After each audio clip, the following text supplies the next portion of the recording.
Welcome to Achieve Wealth through value-add real estate investing. This is the show where the guru hype is banned and you get direct insights from commercial real estate operators.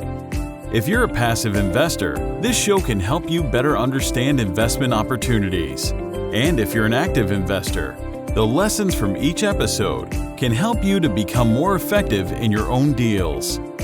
Now, here's your host, investor and author, James Kandasamy. Hi, this is James Kandasamy. Thank you for listening to this podcast. I appreciate you. I know I provide a lot of value through this podcast, and I want you to share it with your friends, with your families, and anybody else that you know that kind of benefit from listening to this kind of content. Go and share it through Facebook, through LinkedIn, through Twitter, through Instagram, or any other channels that you want to share it, because sharing is caring. Thank you. Let's go on with the show. Hey, audience and listeners, this is James Kandasamy from Achieve Wealth Through Value-Add Real Estate Investing podcast. Today, I have a very interesting guest from Austin, Texas, which is my backyard. His name is Ari Rastegar, and he has a really good story to tell and how he has been growing his business to the next level, right? Hey, Ari, welcome to the show. Hey, thank you for having me, buddy. Yeah. Thank you for coming on. And why not you tell our audience about yourself, about your company, what's your focus has been recently and for the past few years? Yeah, and absolutely. I mean, our investors are mostly public pension funds, family offices, insurance companies, and high net worth individuals. When I started the company almost 6 years ago, this investment company about 6 years ago, you were raising from high net worth individuals and trying to get what you can get to build the business, but we're highly institutional shop. We just launched a $200 million REIT on the broker dealer network yesterday, actually. We have owned hundreds of millions of dollars of assets in Austin, over 500 acres of undeveloped land, vintage multifamily. We're big investors in the Mueller district, as you know. In Windsor Park, we own about 320 acres down in Kyle that we're building 1,500 single family homes to rent, 900 multi-units. We own 3 acres on South Congress that we're developing about 250 multi-units. We have a condo development breaking ground on South First, just outside of downtown. We're building an office building on East 8th on 35. We're building 525,000 square feet of industrial on 50 acres next to Tesla's new 2,000 acre site off of 130. If you look at our audited track record, we've invested in 38 cities, 12 states, and 7 different asset classes that we've successfully exited. To say the least, we've been busy. Yeah, it's crazy. We're having fun. That's really a lot of fun. I mean, that's a lot of things for me to cover today. So I'm going to go, a bit more detail into each one of those. But tell me about, who is Ari Rastegar, born and raised in Austin, Texas, I guess. Just give me your background and how did you get started and how did you end up with, owning so many properties and, doing these big deals? Yeah. I started out, my dad was an Iranian immigrant. And I was born here in Austin. My parents divorced when I was very little, and we moved to Dallas to live with my father. And my father went to SMU for law school, and Highland Park School District, which is kind of like Westlake High School, very, very wealthy neighborhood, SMU is actually in Highland Park School District. So we lived in student housing of SMU so I could go to Highland Park. Got it. So, my father's philosophy was to, put me around, successful people. And, I don't know if it worked or not, but that was his strategy. And he became an attorney a little bit later in life. He became an attorney when I was about 17 years old. And, I was kind of a screw up in high school. So I went to community college for a couple of years and transferred into Texas A&M. I was an English major while at A&M. Delivered pizzas, through college, worked full time all through college, graduated top of my class, and then went to law school at St. Mary's down in San Antonio.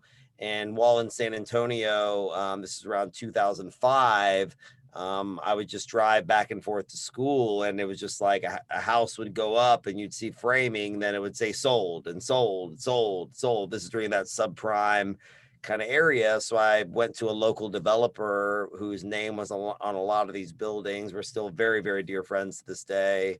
And I said, look, I'll use all my scholarship money. I'll borrow a few $1,000 and buy a lot on kind of Canyon Lake area, which is a little bit north of San Antonio. And he built it for cost, and we split the profits 50-50. That was kind of our deal. And so I was on the work side at 5 o'clock in the morning, pouring concrete, and, tying rebar and putting up sheetrock, and then walking into law class and work boots and studying till midnight, and, just kind of worked my way through. And then in 2008, I got kicked in the teeth, and the banks pulled all the loans, and he luckily was a very wealthy man, quite a gentleman. He said, look, you're a young man. I'll give you your money back. You can pay your investors back. You'll have good credit. And he ended up selling the portfolio back in 2011 and made a lot of money. So it worked out great for him. He had the liquidity. And my wrestling coach growing up at Highland Park, and I wasn't a very good wrestler, but, his cousin was the head of all conduit lending at Credit Suisse at the time. So he introduced me to him, who I'd actually met when I was a kid because he was a big Cowboy fan, although in New York, and he moved me to New York City.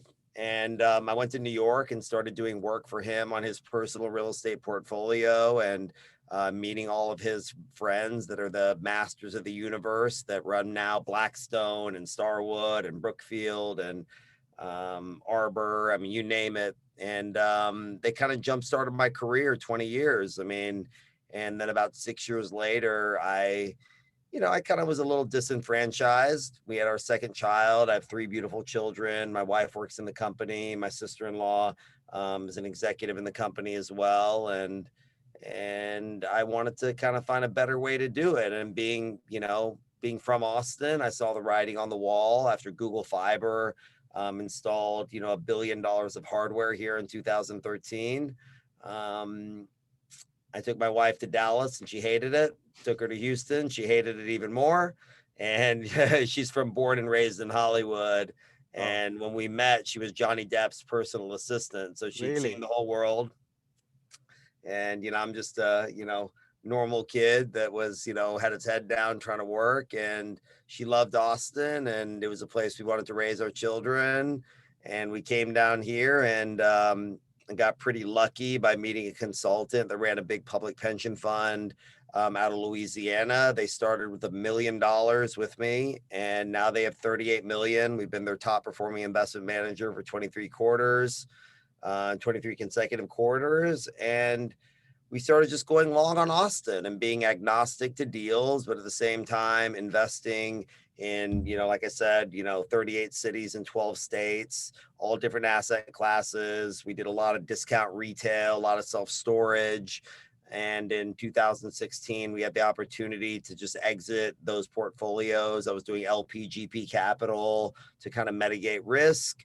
And we exited and had a great track record, and was able to expand the business, put in some great risk controls, being an attorney, having a third-party fund administrator, having 5 years of audited financials, and, just really doing it in a better way, not trying to overly fee people and charge management fees and acquisition fees and disposition fees. Our model was very simple. If we can make money together, you make a good preferred return, we split the profits. And we started going heavy on Austin because I was here, and this is very much a town on steroids. Like, you can't muscle your way into the city, and there's only 2 or 3 brokers that really control this city in terms of who gets deals, and they're my childhood friends, so they knew that they'd get surety of close with me, and we were able to raise some great capital for some great investors, all the way from doctors and lawyers to the institutions. And we were able to scale, and we got pretty lucky. We couldn't have imagined that Tesla and Oracle and, all these massive companies would come, and the value of the real estate has kind of gone up. And I think that it's for the next 20 years, we'll be the next Palo Alto, call it kind of Forget about Silicon Valley, it's Silicon Hills. Yeah, And absolutely. and with the new REIT, we're investing in the Sunbelt, in cities that have strong technology centers like Phoenix, Arizona, Raleigh, Charlotte, Nashville, Tennessee, Tampa, Florida, obviously the Golden Triangle in Texas, Houston, Austin, Dallas, San Antonio. And we're just growing, Yeah. and we do a lot. We own our own property management company. We have our own in-house construction, in-house PE, and we do the property management for quality control.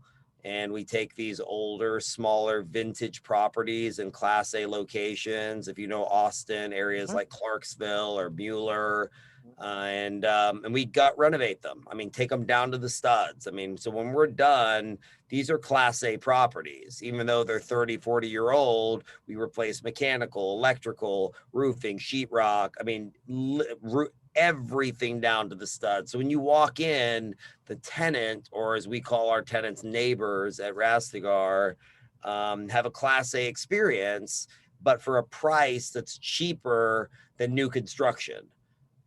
And so that's been our thesis around vintage multifamily. And in the process, we picked up a lot of land that I thought one day with my three kids, it would be their problem. And then all of a sudden, Oracle and all these huge companies start coming. Samsung announced that they're bringing $10 billion in chip manufacturing here. We've been in talks with them already for our industrial space on our 50 acres. And we're just going to keep it growing and just enjoy the process. We live out in Westlake. We just bought our office building at the hard corner of 360 and Bee Cave that we're renovating, turning into creative office. And we're just going to just keep expanding prudently. I'm not the guy people come to for, big returns. I'm the guy they come to for singles and doubles. I've always been a capital preservation focused individual that's always looking at the downside and all the different scenarios that could go wrong. And when the pandemic hit, was the perfect opportunity to hit the ground running. So I went to one of the insurance companies I know really well, and we closed 9 deals in between the beginning of March and the beginning of May. When the world had stopped, we just picked up a bunch of stuff, and we've been on a buying spree ever since. And it's been very, very powerful. It's been a tough year for a lot of people for the obvious reasons, but this has been by far the best business year of my entire career. Got it. Wow. You have really banked on the Austin development, right? I was in Austin, and 5 years ago, I'll be very open. I was looking at deals at 40 a door, and I say that's too expensive, right? And that was like Class B. I said, wow, numbers can never make sense, right? Because the rents was lower at that time, And right? now those are at 150. Now 150, 130, or more than that. Yeah, right. Really good deals, right? And it's just, and it's going to keep going up. Those same deals will go to 500 a door, 600 a door, 700 a door. you think so? Wow. Look, if you look at the math, I'm a data analytics freak. We have chips in every light bulb in every Rastegar building, chips in all the water heaters. If you turn on a microwave in a Rastegar building, I know it. Really? That's good. Yeah, and we're bringing on a team of data scientists, machine learning, and artificial intelligence experts out of MIT to start making sense of this data, because we don't know what to do with it. We've just been collecting it.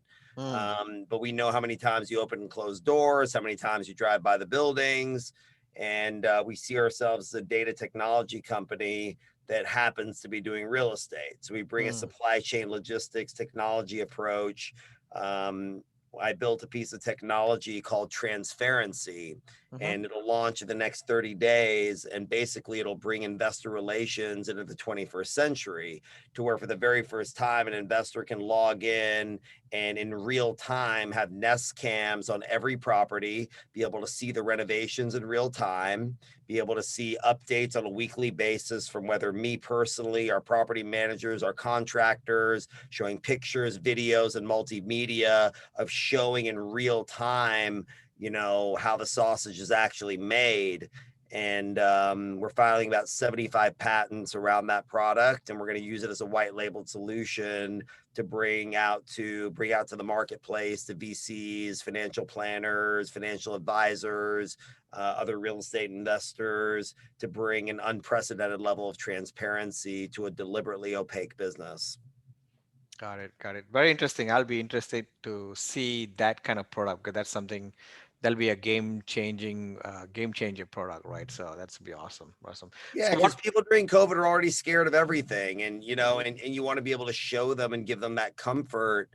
And during COVID, we collected 99% of our rents and had record-breaking applications. And I wanted to know why, so we ran a survey and we talked to our tenants and talked to our applicants, and they said, well, I feel a lot safer being in these older apartment complexes because I can walk up one story, walk into my apartment. I don't need to be in an elevator. I don't need to be in a gym. I just want to be what I call the $5 Uber ride. So within a $5 Uber ride, you can be at all the fun stuff, but you're outside the urban core. Got it. Got it. Yeah. And you're delivering a deeper value, to your end consumer by being able to charge, a lower percentage of what new construction is, but the experience that they get on the interior is even nicer finish outs than a lot of the new construction. So it's very much workforce housing. And a lot of our tenants that are in the buildings now, they transfer from their older units that were unrenovated into the new unit, because we're not trying to charge these crazy amounts, which we probably could, but we want tenant stickability. So we'll charge a prudent amount of money on the uptick, anywhere from 18 to 30% increase in rent. But at the same time, by doing all the deferred maintenance and doing all the roofing and mechanical, you're lowering your expense ratio dramatically. All of that falls to the bottom line. So within 9 to 18 months, we're doubling net operating income. So even if we were to sell at the same cap rate on the purchase, you've doubled net operating income. Got it. Got it. Very interesting. Very interesting. And what about this, coming back to some of the cities that you have been buying? You said you bought like 38 cities and, like 7 different asset classes. Right? Let's talk about some of the cities that you have invested other than Austin, right? No, and this is all legacy stuff. This is we exited all those properties back in 2016. So, oh, got it. So our forward move, we were in Columbus, Ohio. We were in Houston. We were in Dallas. We were in a lot of the cities we're going to continue to invest in: Des Moines, Iowa, Oklahoma City. But our forward moving strategy is all in the Sunbelt. Mm-hmm. Got it. The Sunbelt is really going to be our forward moving strategy, with a keen focus around this vintage multifamily in under 120 doors. And why that's important is it's the last untouched part of commercial real estate, certainly in multifamily, that private equity hasn't picked over, because Blackstone doesn't want to buy a $10 million apartment complex. Mm-hmm. But if I buy 50 of them, it's interesting because you have geographic diversity, price point diversity, and then you have assumable financing with Fannie Mae and Freddie Mac. So if I, in my 5 or 7 year REIT, on a 15-year term, sell, they have another, call it 8 years of runway, mm-hmm. where they don't have to do anything but ride organic rent growth on a beta play. Got it. Very interesting. Yeah, that's the 50 to 150 is where the big institutional guys don't want to touch it, right? A lot of apartment buyers wouldn't even touch it as well. No, they won't touch it. And that's exactly what my specialty is: institutionalizing smaller deals, but mm-hmm. doing way more deals than the next guy, and using technology to systematize the documents for Fannie Mae and Freddie Mac, that we can churn through them quicker than the next folks, and then package them together and either do a public offering or sell them in one lump sum. And by being very close with the Credit Suisse guys, the Blackstone guys, the Starwood guys, I know what they want. And so, look, we're not going to buy one, but if you get 30, we'll pay you a massively compressed cap rate, because you're giving us diversity and doing all the work. Correct. And you already done all the work, right? By the time it comes to that. Absolutely. Right? Yeah, that's awesome. So let's talk about when you talk about how do you do this, like, automating the documentation, right? Because it's a lot of small deals, there's a lot of small work, right? So A lot of work. The same documents for a Fannie Mae financing for a $500 million deal is the same for a $4 million deal. Correct. Right. That's a And lot of paperwork. I'm an Yes. attorney, but the good part is with Fannie Mae and Freddie Mac, it's a very strict box. Okay. So the documents, the checklist, the due diligence, the things that they're looking for with those companies are by 95% the same on every deal. They need third-party reports. They need structural reports. It's basic stuff. And so when you've done as many as I have, we have a basic understanding of what they need. So we already have docs on the shelf that we know by the most part, they're already looking for. And by doing deals with similar banks like Greystone and Arbor and Newmark and the groups we work with, they already know us and they already know the things we're looking for. We know their counsel. We know the questions Freddie Mac is sensitive to. We know the questions that Fannie Mae is sensitive to.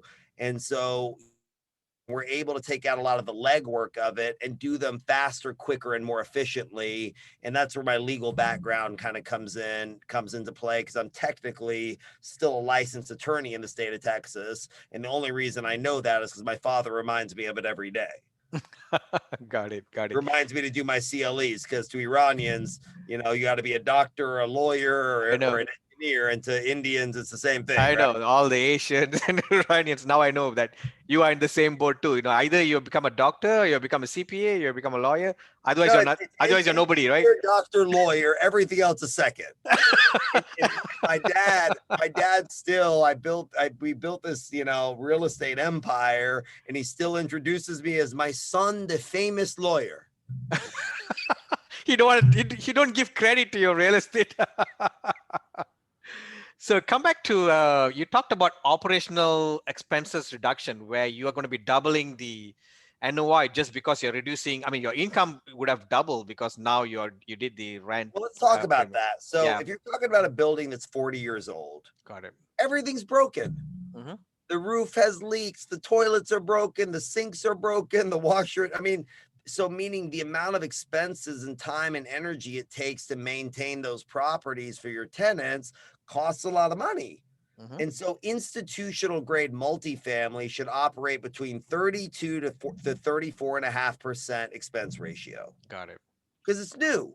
Yeah. Things are broken. Mm-hmm. And so if you can literally cut in half the expenses by doing all the deferred maintenance, you're fixing the roof, you're changing the toilet, everything's brand new. By lowering those expenses, that money falls to the bottom line, and then you're prudently increasing rents. You're adding money to the bottom line from two directionalities. Mm-hmm. Correct. Yeah. But you also have property tax and insurance, which is completely out of the but that's part of the. That's already part of the game.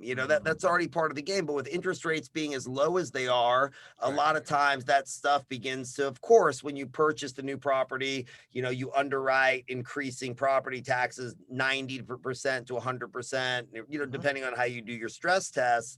But with interest rates being as low as they are and having interest only period, with Fannie Mae, you can get 10 years interest only at 2.4%. Correct. That's crazy. On a 15-year term. So yeah, property taxes in Texas are a little bit higher, but that all factors into the stress test. That all factors into the underwriting. And so what you'll do is you'll go in and do a bridge, and finance the CapEx. And once you're fully stabilized, you'll refinance it to permanent financing with Fannie Mae and Freddie Mac. Got it. And I think so. You're primarily focusing on utility bills, repair, maintenance, and that will reduce a lot, right? When you go and do. Oh my God, it's a lot of work though. That's the thing people don't get. It's simple, but it's not easy. It's work. And so at a $200 million REIT, typically that involves 10 deals because they want to place 20 million equity. Got it. Yes. And for me, that might end up being 30 deals, 40 deals. But at the exit, we expect to make outsized IRRs because we're buying off market from mom and pops. So you're getting, relatively decent deals, and you're lowering expenses, increasing NOI. But if it's me buying a 350 unit apartment complex that Blackstone owned, that sold to Starwood, that sold to Brookfield, what is there for me to do to really add value? Got it. Got it. Got it. So your value is basically buying the smaller deals and buying in a lot of it, and probably at the end you That's put it. a ribbon on it and sell it as That's one big it. That's portfolio, all right? it is. Yeah. Just that's it. Yeah. That's That's very it. smart. Yeah, absolutely. Absolutely. I mean, It like just for takes me, a lot of work. It's yeah, just a lot of work. it's a lot of work, but that's okay to do the work, right? Well, You make a lot of money. I'm a 38-year-old CEO. I'm not good at anything else in this world. I'm a father to three. I'm a husband. I see my wife, my kids every day because my wife works in the company. The kids are at the office pretty much every day. But I don't play golf. I don't have any hobbies. I'm an English major, so I'm always reading. I love great books, but this is who I am. This is not what I do. Mm, So I wouldn't know what to do. My wife always says, I don't know, if this guy retired, he'd probably jump off a cliff. Like, he can't retire. He can't stop. Even if he tried, he can't stop. yeah, that's true. That's true. Yeah, it's very interesting. Like for me, when I started with 45 units, and after that I went to 174 and 115. After that, I went above 200, right? Because we don't want to touch the small ones. It's too much work. But you said, hey, I'm going to stay in the small space at all, and I'm going to institutionalize. And I mean, you have been, I mean, really good, doing very well in Austin, right? Because Austin is going crazy right now, right? Yeah, we're one of the biggest. We might be the biggest owners in Austin now. That's awesome. That's awesome. So Ari, so do you think because your parents are immigrant, and do you think that mentality makes a lot of difference in terms of your path? Yeah. Oh my God. Of course. And you know that. I mean, it's a cultural thing. And the culture that we were raised as, Iranian. My mother is full German. My dad is full Iranian, and I was raised mostly by my father growing up. And education, you know how it is. Education is so important. And reading good books and going to good schools and studying hard, and it's been a blessing, but it's a cultural thing for us to do that. And other cultures share the same thing as well. It's not just unique to Indians or Iranians. And but exactly what I mean when I say that, which is a gift. And at the beginning, look, it's tough when you miss social gatherings when you're a kid because your dad's telling you got to study and do the stuff. And I didn't want to go to law school, and he said to me, son, after you become a lawyer, you could be an exotic dancer for all I care. You're going to be a lawyer first. Yeah, that's absolutely true. They say do this first, do this degree. After that, you can do whatever you want. Whatever you do. Yeah, do whatever you want. And so he didn't say, though, I couldn't start my business in law school. Okay. Which you did, I guess, right? So, which I did. Yeah, that's awesome. Was there any proud moment in your life that you think, I mean, I know you're 38 years old, but throughout your life right now, you really think that you really did something very, very, you're proud of yourself that you can bring it to your, to your grave? One moment. Yes, there's one moment. There's two. Okay, that's okay. Let's share it. One is the day that I married my wife. Okay. You have to say that, right? I actually don't. Okay. Because, my wife, she was Johnny Depp's personal assistant when we met. And she really inspired me because she'd seen the whole world and met every celebrity, been to everywhere. And I was just a poor kid from Texas that had, had my head down for all these years. And, she told me I had something special, and she made me feel special. And it was a turning point for me. The other is when our first child was born, and I realized that I couldn't be a selfish asshole anymore, that, there was someone else I had to take care of. And then having our two other beautiful children, that's my life. I built this for them. And my grandfather, I was very, very close with.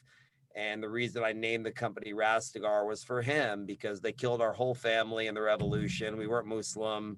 So, and my grandfather was very close with the Shah of Iran. And my namesake was a 5-star general in the Iranian army. And luckily, my dad and my uncle and aunt were studying at UT during the revolution. And my grandmother and grandfather escaped, very luckily. And this is the story of a lot of Iranians during that time. So my story is not unique there, but I was born in Austin. And we were very, very fortunate. And so I look back on that time, and I wanted to make my grandpa proud. And he said to me, you know, you're going to put your name on the door, but remember, that's not your name. That's my name. Oh, And in really? fact, it's not my name. It's my dad's name. And Got so, you know, when you look at these Wall Street, and I wanted to be a doctor like him, and he completely said no. He's like, you're not going to be a doctor. Fuck that. You're going to be a businessman. You're going to be a businessman. America is the land of opportunity. He loved America. He's like, it's a land of opportunity. You know, a taxi driver can become a millionaire in America, you know, he would say. And he said, you put your name there, and anytime you think that you're going to be a Wall Street shark like these guys, you look over and you glance over and you'll see, you know, your grandfather's name and your great grandfather's name, and you remember who you are, and remember to always walk the path and always have the highest level of integrity in everything that you do. And there's not a day that goes by that I don't think about him, and I miss him. Got it. So why do you do what you do, and where are you heading from here? I mean, you've just launched a 200 million REIT, right? Where I'm going? Yeah. Up. Okay. Straight up. Straight up. Beyond the sky? Beyond the solar system. I'm not stopping. Got it. Do you have a target on what are you going to be doing? I mean, you know, look, it's very strategic. It's very strategic what we're doing. And what we've been able to do is I joke when I say those things, like we want to build prudent, asset allocated portfolios. And with the $200 million REIT, we might raise $123 million. And I feel like we have the right geographic diversity, the right price point diversity, and I might shut it down. Might be 70 million, might be 192 million. It's going to be all about asset allocation. It's not about money. We can raise the money. There's no question. We have an audited track record.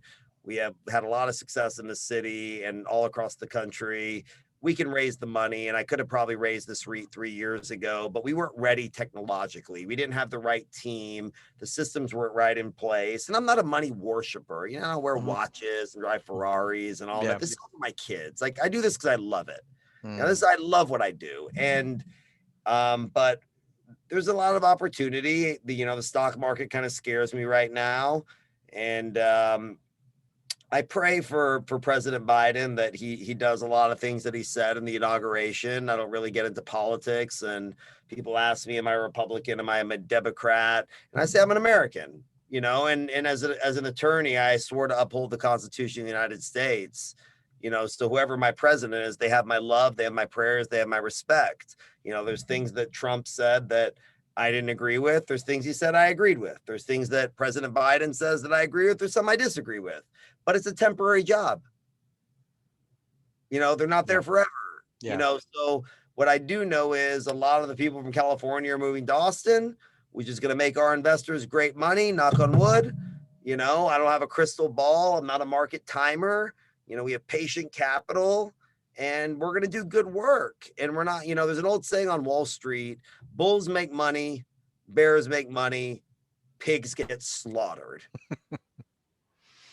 And Absolutely. We're looking to be right in that sweet spot to deliver great value to all the people involved, whether it's our bankers, investors, tenants, our team, our employees, and just do something that's win-win. You know, and enjoy the process as much as we can. Is it work? You're fucking right. It's work. It's a lot of work. It's a lot of work. But work is worship. We do our work, you know, to contribute. And that's what I'm driven by. I'm driven by doing something. I sketch a lot of the buildings myself. I'm very much see myself as an artist in that regard, that I want to build the future of what real estate should be with the HEPA filters and, you know, the wellness. And I'm very into health and wellness myself. But I do this because it's my passion. And, you know, talking to me for the, you know, however long we've been on this call, you can tell that I'm obviously a passionate guy about what I love, and this is who I am. And people say, "Oh, what's your work-life balance?" I was like, I don't have any work-life balance. Yeah, there's no such thing, right?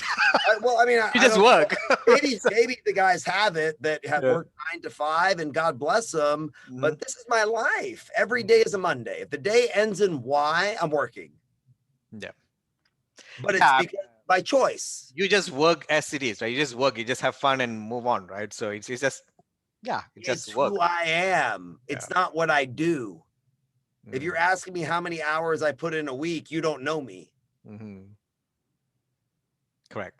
And if I have free time, I'm with my children. Like this morning, I was out of town last week on the road show, meeting with a bunch of family offices and pension funds and broker dealers. And this morning, I got up super early, took my daughter to school and got to spend some time with her. And then my son goes to school a little bit later. He's 5, waited around, hung out with him, got him ready, took him to school, and hung out with my little baby for a little bit. And that's what it's all about. It's about the family, and it's about the things that really matter, because at the end of the day, this is all for them. I'm a simple man. My wife's family grew up on dirt floors. They killed my whole family. I delivered pizzas.